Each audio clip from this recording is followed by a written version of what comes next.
नमस्कार सभी भक्तजनों को। भोलेनाथ की कृपा आप सभी पर बनी रहे। आज इस वीडियो में सोमवार व्रत कथा सुनाने जा रहे हैं। कोई भी व्रत हो, कथा सुनने के बिना पूर्ण फल नहीं देता और भगवान शिव शीघ्र अपने भक्तों पर प्रसन्न होकर मनोवांछित फल प्रदान कर देते हैं। सुख, शांति, भोग, मोक्ष और आयु देने वाले हैं भगवान शिव। तो सुनते हैं इस कथा को। सुनिए। एक साहूकार बहुत धनवान था। उसको धन आदि किसी बात की कोई कमी नहीं थी, परंतु पुत्र न होने के कारण वह अत्यंत दुखी था। वह इसी चिंता में रात दिन रहता था और इसीलिए वह पुत्र की कामना के लिए प्रति सोमवार को शिवजी का व्रत और पूजन किया करता था। संध्याकाल को शिवजी के मंदिर में जाकर दीपक जलाया करता था। उसके इस भक्ति भाव को देखकर एक समय श्री पार्वती जी ने शिवजी महाराज से कहा कि हे महाराज, यह साहूकार आपका अनन्य भक्त है और सदैव आपका व्रत और पूजन बड़ी श्रद्धा से करता है, अतः इसकी मनोकामना पूर्ण करना चाहिए। शिवजी ने कहा कि पार्वती जी, यह संसार कर्म क्षेत्र है। जैसा किसान खेत में बीज बोता है वैसा ही फल काटता है, उसी तरह संसार में जो जैसा कर्म करते हैं वैसा ही फल भोगते हैं। पार्वती जी ने अत्यंत आग्रह से कहा कि महाराज, जब यह आपका ऐसा भक्त है और यदि इसको किसी प्रकार का दुख है तो उसको अवश्य दूर करना चाहिए, क्योंकि आप तो सदैव अपने भक्तों पर दया करते हैं, उनके दुखों को दूर करते हैं।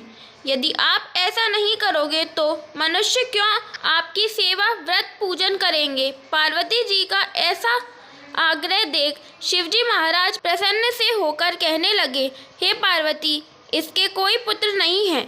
इसी पुत्र चिंता से यह बहुत दुखी रहता है। उसके भाग्य में पुत्र न होने पर भी मैं इसको पुत्र की प्राप्ति का वर देता हूँ, परंतु वह पुत्र केवल 12 वर्ष तक ही जीवित रहेगा। इसके पश्चात वह मृत्यु को प्राप्त होगा। इससे अधिक मैं इसके लिए कुछ नहीं कर सकता। यह सब बात साहूकार सुन रहा था। इससे उसको ना कुछ प्रसन्नता हुई और ना कुछ दुख हुआ। वह पूर्ववत जैसे ही शिवजी महाराज का सोमवार का व्रत और पूजन करता रहा। कुछ समय व्यतीत हो जाने पर साहूकार की स्त्री गर्भवती हुई और 10वें महीने उसके गर्भ में अति सुंदर पुत्र की प्राप्ति हुई। साहूकार के घर में बहुत खुशी मनाई गई, परंतु साहूकार ने उसको केवल 12 वर्ष की आयु जानकर अधिक प्रसन्नता प्रकट नहीं की और ना ही किसी को भेद बताया। जब वह 9 वर्ष का हो गया तो उस बालक की माता ने उसके पिता से उसके विवाह आदि के लिए कहा, परंतु वह साहूकार कहने लगा, मैं अभी इसका विवाह नहीं करूंगा और काशी में पढ़ने के लिए भेजूंगा। फिर उस साहूकार ने अपने साले अर्थात बालक के मामा को बुलाया, उसकी बहुत सा धन देकर कहा, तुम इस बालक को काशी में पढ़ाने के लिए ले जाओ और रास्ते में जिस जगह भी जाओ वहाँ यज्ञ करते, दान देते तथा ब्राह्मणों को भोजन कराते जाओ। इस प्रकार वह दोनों मामा भांजे सब जगह यज्ञ करते और ब्राह्मणों को भोजन कराते जा रहे थे। रास्ते में उनको एक शहर दिखाई पड़ा। उस शहर के राजा की कन्या का विवाह था और दूसरे राजा का लड़का जो विवाह के लिए बारात लेकर आया था वह एक आँख से काना था। लड़के के पिता को इस बात की बड़ी चिंता थी कि कहीं वर को देख कन्या के माता पिता विवाह में किसी प्रकार की अड़चन पैदा न कर दें। इस कारण जब उसने अति सुंदर सेठ के लड़के को देखा तो मन में विचार किया कि क्यों न दरवाजे के समय पर इस लड़के से वर का काम ले लिया जाए। ऐसा विचार कर राजा ने उस लड़के और उसके मामा से कहा तो वह राजी हो गए और साहूकार के लड़के का स्नान आदि करा, वर के कपड़े पहना तथा घोड़ी पर चढ़ा दरवाजे पर ले गए और बड़ी शांति से सब कार्य हो गया। अब वर के पिता ने सोचा, यदि विवाह का कार्य भी इसी लड़के से करा दिया जाए तो क्या बुराई है। ऐसा विचार करके उसके मामा से कहा, यदि आप फेरों और कन्यादान का काम भी करा दे तो आपकी बड़ी कृपा होगी और हम इसके बदले में आपको बहुत सा धन देंगे।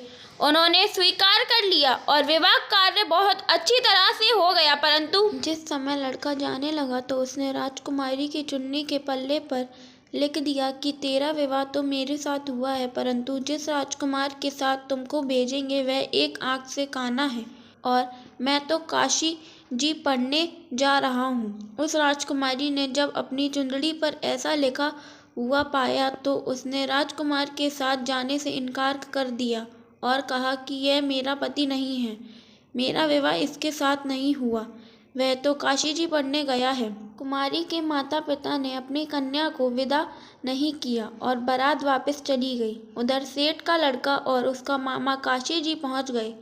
वहां जाकर उन्होंने यज्ञ करना और लड़के ने पढ़ना शुरू कर दिया। जब लड़के की आयु 12 वर्ष की हुई तब एक दिन उन्होंने यज्ञ रचा रखा था कि उस लड़के ने अपने मामा से कहा, मामा जी आज मेरी तबीयत कुछ ठीक नहीं है।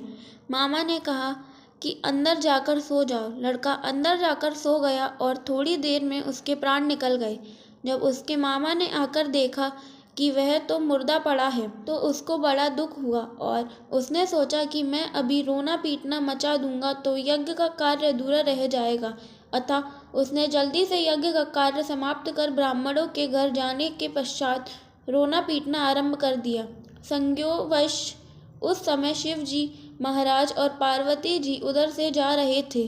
जब उन्होंने जोर शोर से रोना पीटना की आवाज़ सुनी तो पार्वती जी शिव जी को आग्रह करके उसके पास ले गईं और सुंदर लड़के को मरा हुआ देखकर कहने लगी कि महाराज यह तो उसी सेठ का लड़का है जो आपके वरदान से पैदा हुआ था।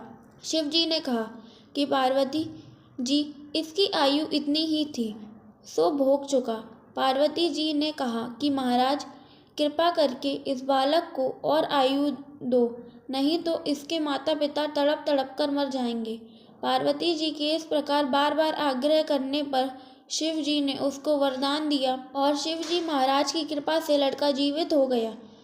शिव पार्वती कैलाश चले गए। तब वह लड़का और उसका मामा उसी प्रकार यज्ञ करते हुए अपने घर की तरफ चल पड़े और रास्ते में उसी शहर में आए जहाँ पर उस लड़के का विवाह हुआ था।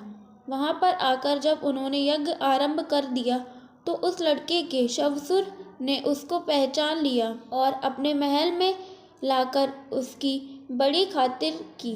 साथ ही बहुत सारा धन और दासियों सहित बड़े आदर और सत्कार के साथ अपनी लड़की और जमाई को विदा किया। जब वह अपने शहर के निकट आए तो उसके मामा ने कहा कि पहले मैं तुम्हारे घर जाकर खबर कर आता हूँ।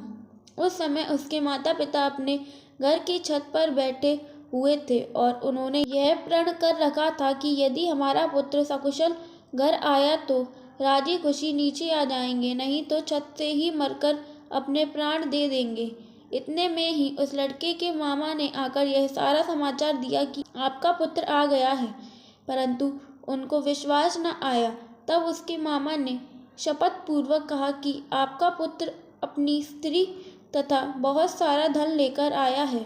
तो उस सेठ ने बड़े आनंद के साथ उनका स्वागत किया और बड़ी प्रसन्नता के साथ रहने लगे। इसी प्रकार जो कोई भी सोमवार का व्रत धारण करता है अथवा इस कथा को पढ़ता या सुनता है उसके दुख दूर होकर उसकी समस्त मनोकामनाएं पूर्ण होती हैं। इससे लोक में नाना प्रकार के सुख भोगकर अंत में सदाशिव के लोक की प्राप्ति हुआ करती है। व्रत में इस कथा को सुनने से भगवान शिव मनोवांछित फल प्रदान करते हैं और महादेव की कृपा सदा बनी रहती है। तो बोलिए भगवान शंकर और माता पार्वती की जय।